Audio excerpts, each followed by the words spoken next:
ఈ నెల 14వ తేదీ అంటే అక్టోబర్ 14వ తేదీ అత్యంత శక్తివంతమైన సూర్యగ్రహణం. అంతేకాదు మహాలయ అమావాస్య. ఈ మహాలయ అమావాస్య అనేది శనివారం రోజు రావడం వల్ల శని అమావాస్య కూడా ఉంది. అంటే శక్తివంతమైన మహాలయ అమావాస్య రోజు సూర్యగ్రహణం మరియు శని అమావాస్య కలిసి రావడం వల్ల ఈ రోజుకు మరింత శక్తి పెరిగింది. ఇలాంటి శక్తివంతమైన రోజు గుమ్మానికి ఈ ఆకులు కట్టుకుంటే చాలు, మీ ఇంటికి ఉన్న సకల దరిద్రం తొలగిపోతుంది. ఈరోజు సూర్యగ్రహణ సమయంలో ఎవరైతే ఈ చెట్టు ఆకులను ఇంటి గుమ్మానికి కట్టుకుంటారో అలాంటి ఇంటికి గ్రహణ సమయంలో వెలువడే విష కిరణాలు ఆ ఇంటిపై పడకుండా ఇంటిని రక్షిస్తాయి. అంతేకాదు ఇలా ఈ గ్రహణ సమయంలో ఈ చెట్టు ఆకులు కట్టుకోవడం వల్ల ఎన్నో శుభ ఫలితాలు మీ జీవితంలో కలుగుతాయి.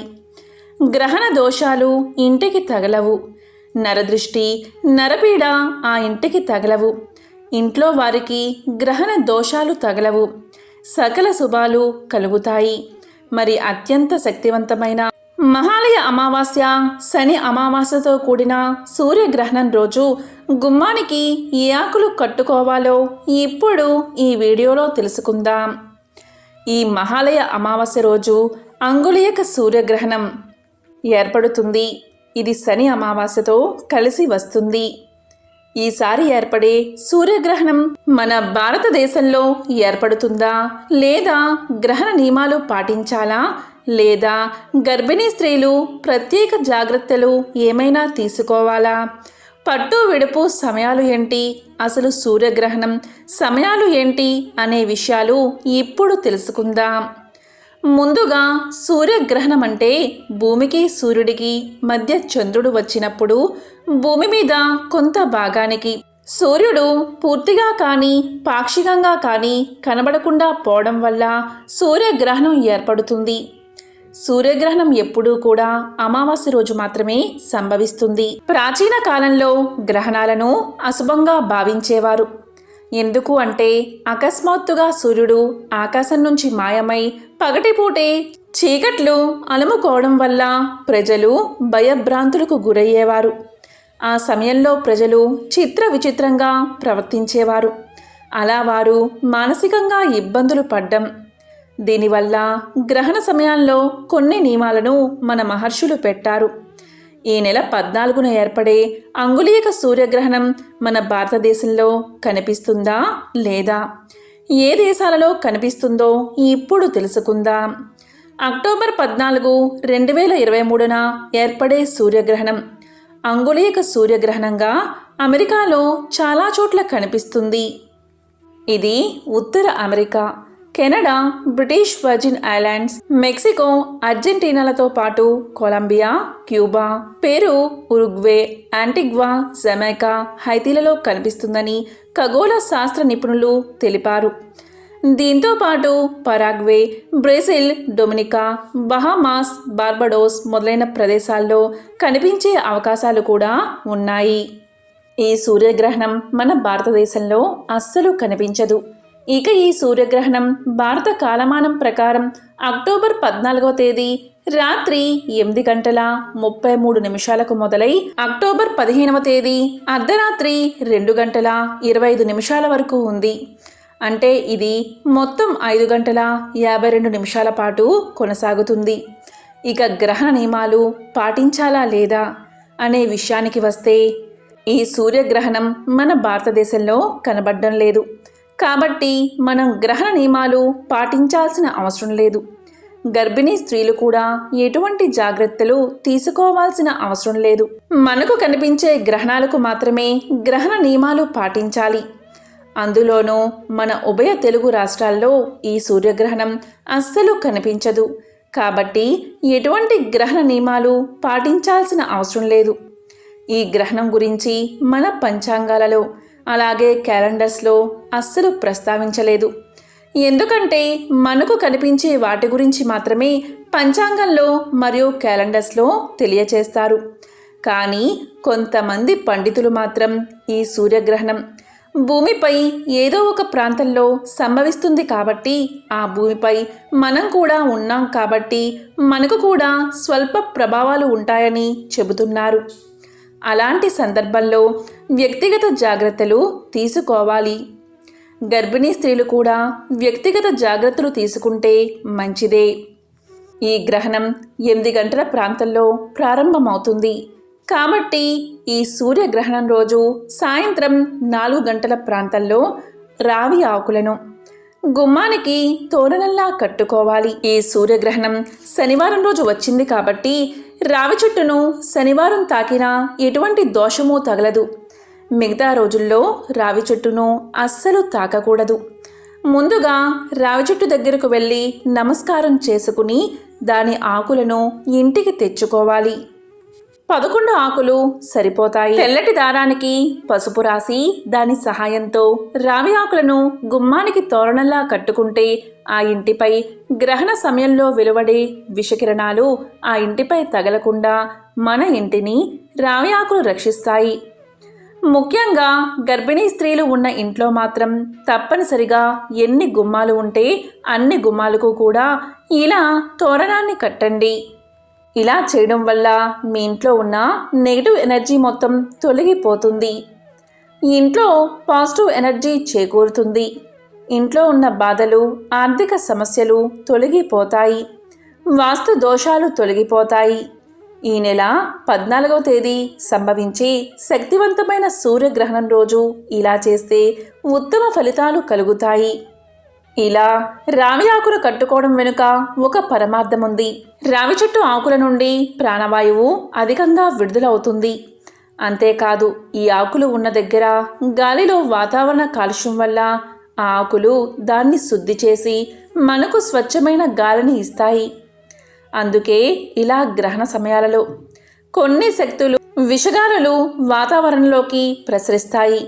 కాబట్టి ఆ విషగాలులు మన ఆరోగ్యంపై తీవ్ర ప్రభావాలు చూపకుండా ఇలా సూర్యగ్రహణ సమయంలో ఇంటికి ఉన్న ప్రతి గుమ్మానికి లేకపోయినా ప్రధాన ద్వారానికి ఇలా రావి చెట్టు ఆకులను పసుపు దారంతో కట్టుకుని తోరణంలా కట్టుకోవడం వల్ల మీ ఇంట్లోకి వచ్చే విషగాలులను అలాగే నకారాత్మక శక్తులను ఆపేస్తాయి.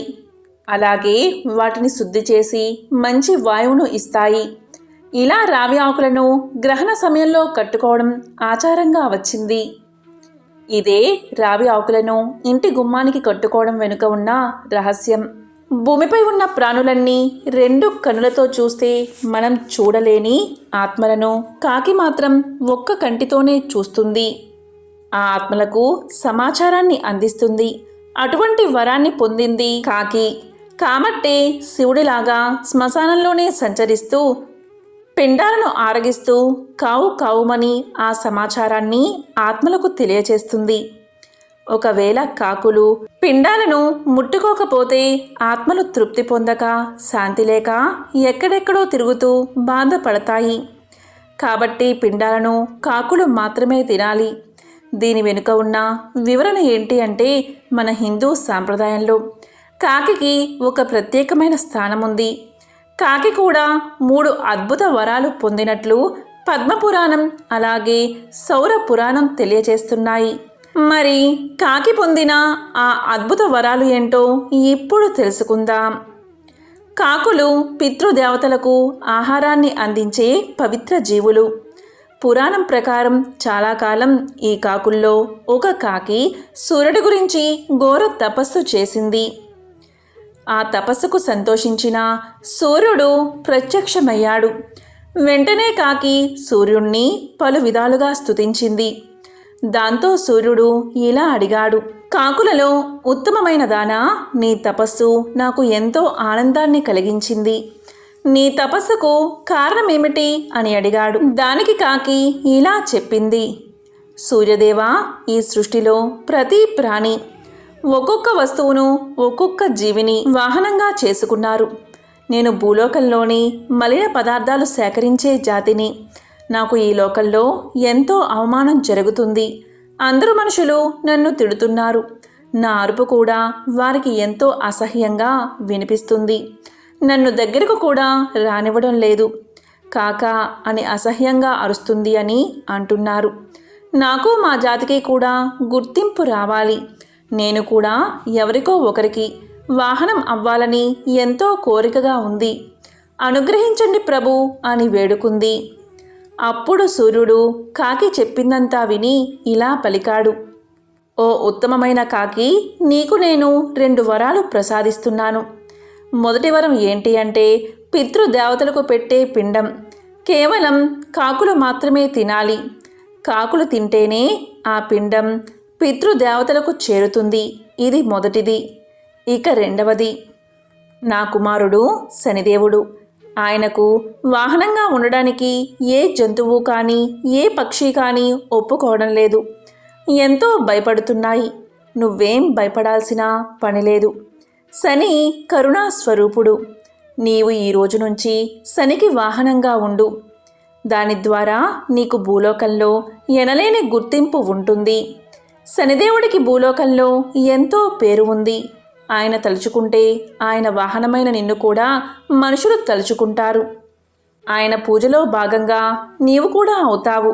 నీకు ఆహారం పడితే శనిదేవుడు ఎంతో ఆనందిస్తాడని 2వ వరం ఇచ్చాడు సూర్యుడు. దాంతో కాకి శనిదేవుడికి ఆ రోజు నుంచి వాహనంగా మారింది.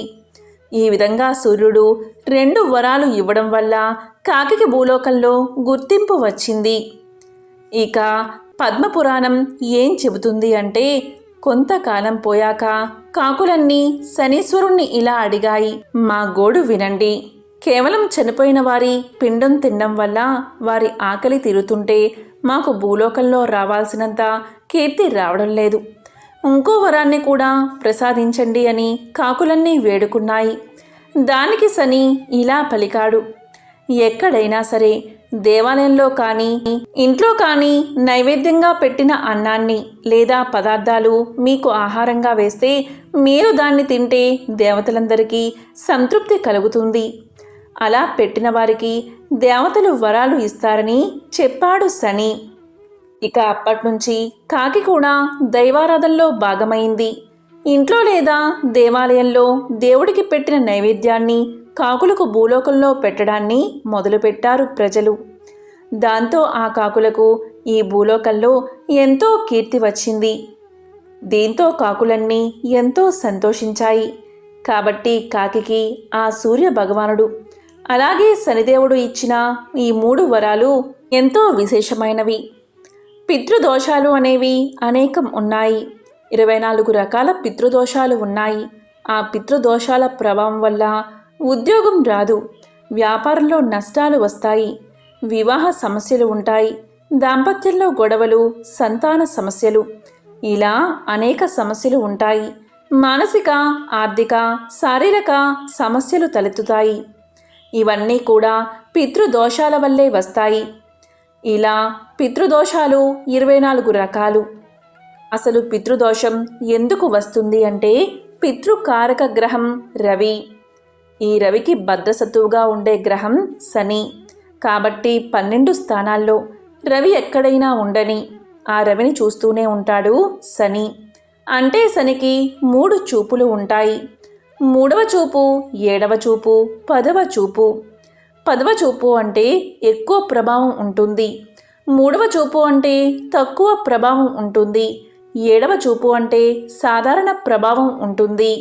అంటే రవిపైన శని లేదా రవితో శని కలవడం కానీ ఇలాంటివి ఉంటే పితృదోషాలు అవుతాయి. దీంతో పాటు ఛాయాగ్రహాలు అయిన రాహు, కేతువులు రవితో కలిస్తే ఏ స్థానంలో అయినా సరే పితృదోషాలు తగులుతాయి. ఇలా 24 రకాల పితృదోషాలు ఉన్నాయి. ఈ పితృదోష పరిహారానికి అనేక మార్గాలు ఉన్నాయి. సాధారణంగా శ్రాద్ధకర్మలు చేసేటప్పుడు పిండాన్ని కాకికి పెడతారు. ఎందుకంటే మరణించిన పితృదేవతలు తృప్తి చెందడానికి ఇలా పెడతారు. పితృదోషాలు పోవడానికి కాకికి ఈ విధంగా కాకుండా వేరే విధంగా పిండాన్ని పెట్టాలి. ఈ మహాలయ పక్షంలో మీ మరణించిన పెద్దలకు ఏమి ఇష్టమో అవి వండి ఒక ప్లేట్లో పెట్టి కాకికి పెట్టాలి. అంటే వారికి ఇష్టమైన 4 లేదా 5 రకాలు ప్లేట్లో పెట్టి గ్లాసు నీరు కూడా పెట్టాలి. ఇలా పెట్టిన వాటిని ఈ మహాలయ పక్షంలో కాకులు తిన్నాయంటే చాలు, పితృదేవతలకు ఆకలి దప్పికలు తీరినట్లే. పితృదేవతలు సంతోషంగా మిమ్మల్ని దీవించి వెళ్తారు. ఇలా కాకికి పెట్టే సందర్భంలో 3 సార్లు ఓం శనైశ్చరాయ నమః అని అనుకోండి. ఇలా చేస్తే చాలు, పితృదేవతల అనుగ్రహం మీకు లభిస్తుంది. అలాగే కాకికి ఉండ్రాలను పెడితే కూడా చాలా మంచిది. గణపతికి ఎంతో ప్రీతికరమైనవి ఉండ్రాళ్ళు. కాకికి ఉండ్రాలను పెట్టడం వల్ల పితృదేవతల అనుగ్రహం మీకు కలుగుతుంది. పితృదోషాలు తొలగిపోతాయి. కాబట్టి ఎంతో విశేషమైన మహాలయ అమావాస్య సూర్యగ్రహణం కలిసి వచ్చిన ఈరోజు సాయంత్రం 4 గంటల ప్రాంతంలో గుమ్మానికి రావి ఆకులను తప్పనిసరిగా తోరణంలా కట్టండి. సకల శుభాలను పొందండి. అలాగే ఈ మహాలయ పక్షంలో కాకికి ఏదైనా పదార్థాన్ని పెట్టడం వల్ల మీ పితృదేవతల ఆశీర్వాదం మీకు లభిస్తుంది. ఓం నమః శివాయ. ఓం శనైశ్చరాయ నమః.